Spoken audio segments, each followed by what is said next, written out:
Reservation system जो हमने रखा है पिछले कई सालों में, उसमें लूप होल्स बहुत ज़्यादा है। मैं SC/ST आरक्षण का समर्थक हूँ, क्योंकि मैं जब ये बात बोलूँगा तो फिर बहुत क्लिप्स कटेंगी और लोग गालियाँ भी देंगे मुझे इसके बाद, पर मैं उन सब के लिए तैयार रहता हूँ। मैं तो बहुत मुखर तरीके से बात कहता हूँ कि SC/ST में भी क्लासिफिकेशन होना चाहिए जैसे OBC में होता है। बहुत सारे सिविल सर्वेंट्स जो करप्शन का रास्ता चुनते हैं वो एग्रीकल्चरल इनकम शो करते हैं बड़े पैमाने पर। Another thing which has come in the news, general category, reserve category, उसको लेकर जो न्यूज़ में अब आया है, this is regarding UPSC, this is the tweet. ये जो IAS ऑफिसर का है, पूजा Khedkar,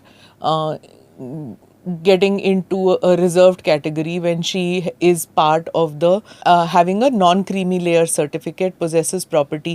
Ab this becomes the whole controversy about reserved, non-reserved. When you have so much of wealth, आप क्या ये सही है, गलत है, आप बताइए, because you have taken the UPSC exam also. आप जनरल कैटेगरी के स्टूडेंट में स्टूडेंट। था। मेरा रैंक 384 था और मेरे हॉस्टल के मेरे दोस्त जिनका रैंक 415-20 था वो सब IPS IAS बन के अभी बहुत सीनियर पोजीशंस में हैं। और मैं ग्रुप B सर्विस मुझे मिली थी लास्ट में, CSS। So in a way I can say I have seen this. इसके बाद भी मैं रिजर्वेशन के फेवर में रहता हूँ in as far as the policy is concern.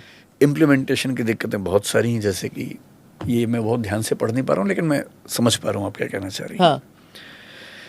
देखिए, reservation as a policy has to be there on caste की इकोनॉमिक बेसिस पे। इस पे भी डिबेट होता है, व्हाट डू यू फेवर?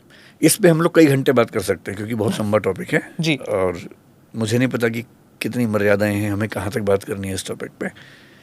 आप जो मर्जी कहना चाहेंगे यहाँ पर। देखिए, रिजर्वेशन कास्ट पे भी होना जरूरी है।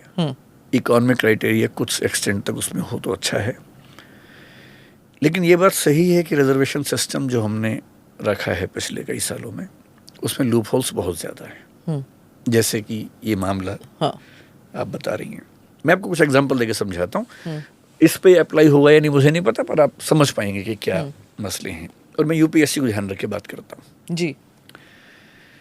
SC/ST कैटेगरी में रिजर्वेशन मिलता है, उसमें क्रीमी लेयर नहीं है। सुप्रीम कोर्ट ने 2004-05 में एक फैसला दिया था M नागराज के मामले में, जिसमें यह कहा था कि जब प्रमोशन हम देंगे SC/ST में, तब हम इस बात को इंश्योर करेंगे कि प्रमोशन क्यों दे रहे हैं।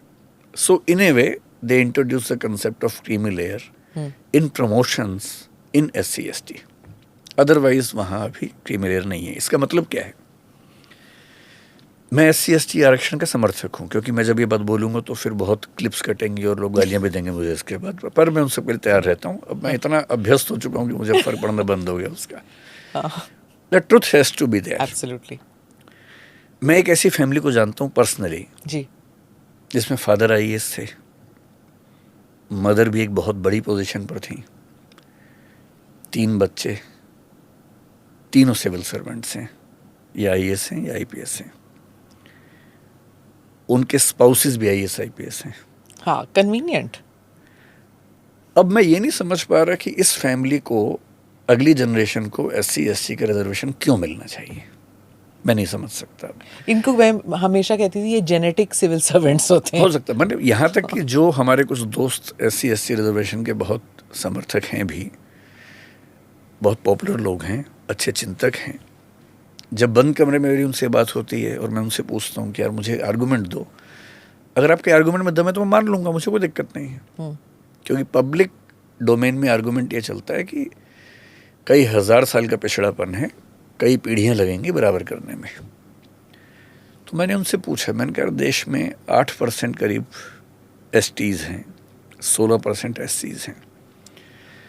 8% का मोटा मोटा मतलब होता है लगभग, आप मान लीजिए 11 करोड़ के आसपास, और 22 करोड़ SC हैं, 33 करोड़ की आबादी है।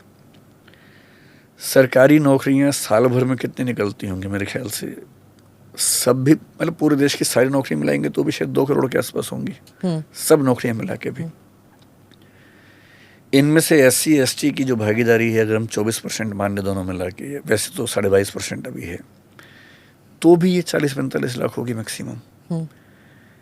इस 45 लाख में 33 करोड़ में से कौन लोग आए कौन ना आए ये हमें सोचना होगा। जब हम रिजर्वेशन दे रहे हैं तो साइंटिफिक होना चाहिए, लॉजिकल होना चाहिए।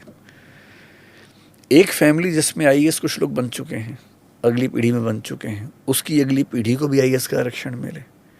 क्या इससे अच्छा ये नहीं है कि उसी समाज के वो लोग जो दूर गांव में हैं, स्कूल नहीं मिला जिनको, बड़ी मुश्किल से पढ़े, उनको फ़ायदा मिले। हम एक कम्युनिटी को सेंटर में लाना चाहते हैं, एक कम्युनिटी को अपलिफ्ट करना चाहते हैं, मेन स्ट्रीम में लाना चाहते हैं, या उसके कुछ परिवारों को बार बार पावर देना चाहते हैं। पर एक एलिटिज्म है। जैसे हिंदू समाज में पहले था कि भाई कुछ वर्ण या जातियां सेंटर में हैं, बाकियों को पीछे रखा गया तो उनको आरक्षण दो। अब उन समुदायों में कुछ परिवार ऐसे हो गए हैं, वो एलिट्स हैं, और वो एलिट्स कभी नहीं चाहेंगे कि आरक्षण उनके हाथ से निकले। तो उन्होंने अपनी पूरी कम्युनिटी को फील भी करवा दिया, समझा भी दिया कि ये आरक्षण छीनना चाहते हैं। जबकि सच ये है, मैं तो बहुत मुखर तरीके से बात कहता हूँ कि SC ST में भी क्लासिफिकेशन होना चाहिए जैसे OBC में होता है। अभी सुप्रीम कोर्ट में शायद कोई फैसला ऐसा है, या आपने शायद सुना होगा कि एक कमीशन है, रोहिणी कमीशन, उसकी रिपोर्ट सबमिट हुई है अभी हाल ही में, अभी आई नहीं है सामने पब्लिक डोमेन में। मेरा ख्याल है कि रोहिणी कमीशन की रिपोर्ट आने के बाद सब क्लासिफिकेशन इन SC ST, जो कि सुप्रीम कोर्ट ने खारिज किया है कई मामलों में, सरकार शायद उसको लाएगी। इस तीसरे टर्म में मेरे ख्याल से सरकार का इरादा ये होगा। आरक्षण कम तो कर नहीं सकते हैं, सोचना भी मेरे ख्याल संभव नहीं होगा, शायद ज़रूरत भी नहीं है उसकी, पर आरक्षण रैशनलाइज हो, उसमें रीजनेबिलिटी हो, ये ज़रूरी है और ये होगा। अब ये जो केस आप बता रही हैं ये OBC आरक्षण का है। OBC और EWS के आरक्षण में कितने बारीक पेच हैं, अगर आप सुनेंगे तो आप दंग रह जाएंगे। इस देश में EWS का आरक्षण कोई भी ले सकता है, आप भी ले सकती हैं, मैं भी ले सकता हूँ। OBC में क्या पेच है कि OBC में एक क्रीमी लेयर का कंसेप्ट है। इंदिरा साहनी केस 93 में जजमेंट आया था, उसमें इंट्रोड्यूस हुआ था। अब नियम ये है कि अगर आप OBC से हैं पर क्रीमी लेयर में, तो you will be treated as general. इससे बचना होता है। मैं ऐसे कुछ बचना होता है। हाँ, सही बात है। देखिए इतना डिफरेंस है। If you are in general category you have to be in first 75 ranks to be IAS। If you are in OBC you can become IAS on 400 rank almost. So there is a huge difference. इसलिए अगर किसी के पास scope होता है तो वो कोशिश करता है जी, कि मैं बन ही जाऊं। जी। मैं पिछले 25 साल में केवल एक ऐसे दोस्त को जानता हूं जो OBC में था पर उसने OBC आरक्षण लेने से मना कर दिया। ये कहेगा कि मुझे बचपन ठीक मिला, पढ़ाई ठीक मिली, why should I take reservation. ऐसे भी लोग हैं। जैसे एक रूल ये है कि अगर आपके फादर या मदर क्लास 1 जॉब में हैं तो आप OBC नहीं हो सकते, you get into creamy layer. आपके दोनों पेरेंट्स ग्रुप B में हैं तो भी नहीं हो सकते हैं, लेकिन ग्रुप C ग्रुप D में हैं, इनकम चाहे 8 लाख से ज़्यादा हो तो भी आप OBC में रहते हैं।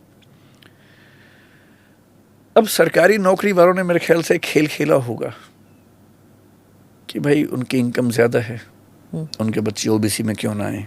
तो एक नियम बनाया गया कि जो B और C कैटेगरीज में हैं, C और D में, उनके बच्चों को हम OBC में रखेंगे चाहे इनकम ज़्यादा हो जाए। 8 लाख की लिमिट अभी है वैसे। फिर एक और खेल खेला गया, agricultural income will not be counted to see whether this person comes in creamy layer और नॉट।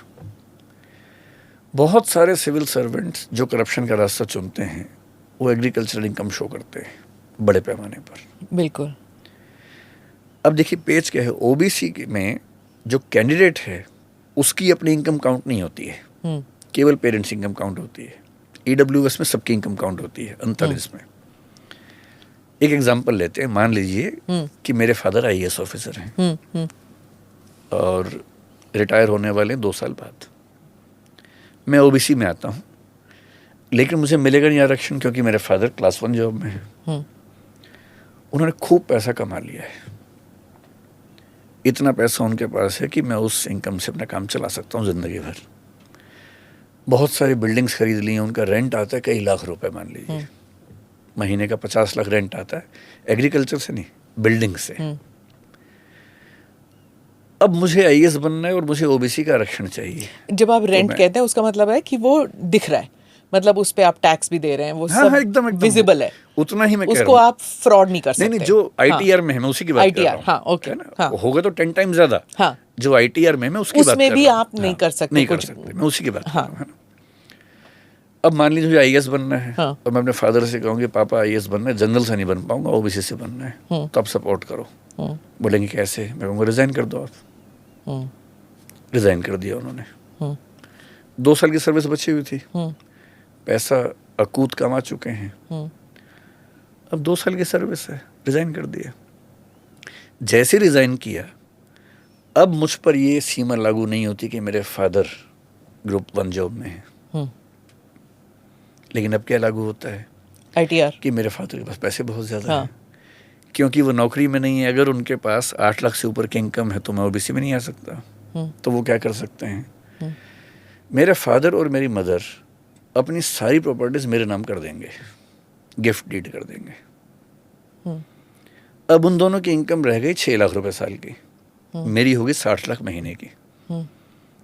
पर ओबीसी होने के लिए मेरी इनकम क्राइटेरिया नहीं है, सिर्फ Parental parents income, income, parents। सिर्फ पेरेंट्स की, फैमिली नहीं, सिर्फ पेरेंट्स, मेरी नहीं। So even if I am earning 50 lakh rupees per month when I am appearing for UPSC exam, being in OBC, I am still eligible to be an OBC और candidate. Parents ये कर देंगे, अपना income बेटे के नाम कर दें या बेटी के नाम कर I know. दें, रिजाइन भी कर दें, पेंशन भी गंवा दें, ये सब कर पेंशन लेंगे? क्यों कमाएंगे? पेंशन तो मिलेगी उनको। नहीं, 2 years। नहीं, वो डिपेंड करता है कितनी सर्विस अच्छा, हो चुकी ओके, है उनकी, कितनी सर्विस, पेंशन हाँ। मिलेगी। ओके। और जो इस रास्ते पर चलते हैं उनको पेंशन की चिंता नहीं होती है, वो अपनी पेंशन पहले बना चुके होते हैं बहुत सारे। उनको पेंशन से चिंता नहीं होती।